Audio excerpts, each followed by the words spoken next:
Hello ladies and gentlemen, this is Lance from NerfThis.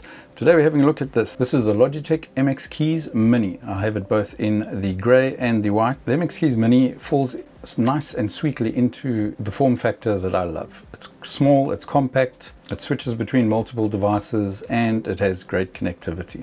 I've always enjoyed the MX Keys form factor, the nice low profile keys in that for day-to-day business in that makes great. I wouldn't rush out and use it for gaming, obviously, because it's not that type of keyboard.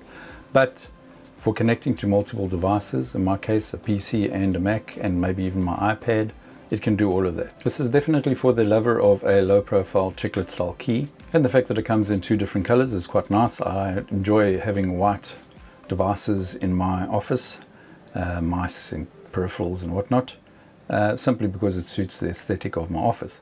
However, it's not for everybody, and of course they do get kind of dirty very quickly. They also have some quite nice sort of specific to these keyboard function keys, such as your mute mic emotes button or your icons, a screenshot button. You can mute your microphone as well, and of course your normal sort of media keys, play and volumes, etc. And then of course you also have the availability to switch between 3 different devices, and this is where the sort of first little problem that I have, I suppose, with this keyboard. When I ordered this, it was one of the first devices to come out that actually support their new, they call it a bolt adapter, which is just their newest wireless technology that they're using, but it's very responsive and a lot quicker than their older version. So I purchased this specifically for that, because it's always quicker to switch between these types of devices using an adapter as it is with maybe Bluetooth. Obviously with things with an iPad or other mobile devices, Bluetooth is more preferable, but at least for PCs and Macs,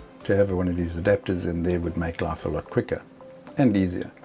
And also I could use the new Bolt mice that are coming out that support this adapter as well. So one adapter fits all, that type of thing.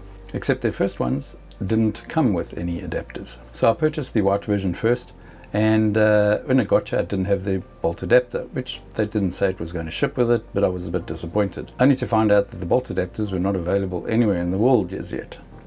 So I waited a while, obviously, until I got the Bolt adapters, and I could order them separately at I think it was 12.99 euros a pop.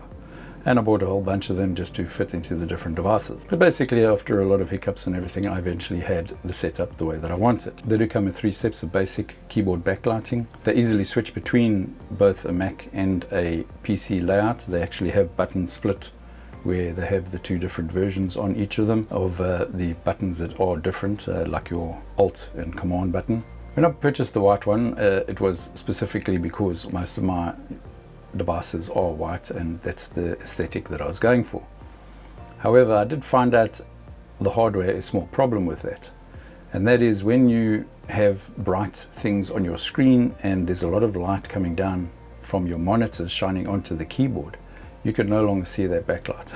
It's on a white keyboard, which, as you can imagine, is a bit of a problem for somebody that's not a touch typist like myself. This is why I eventually went and purchased the second one, which is the darker one, and that obviously works fine the way it's supposed to be. The only other real downside that I have for these types of things is their backlight switching off, and their ambient sensors are very aggressive. So you can literally take your hands away from the keys and look up and look back down again, and your backlight's off. So you have to then wave your hand over the keyboard. Apart from that, ergonomics are great. I really enjoy the typing experience on these. The keys are not particularly loud, which for this type of keyboard is better. Obviously you don't want loud clicking in your office. Here's a bit of a sample quickly.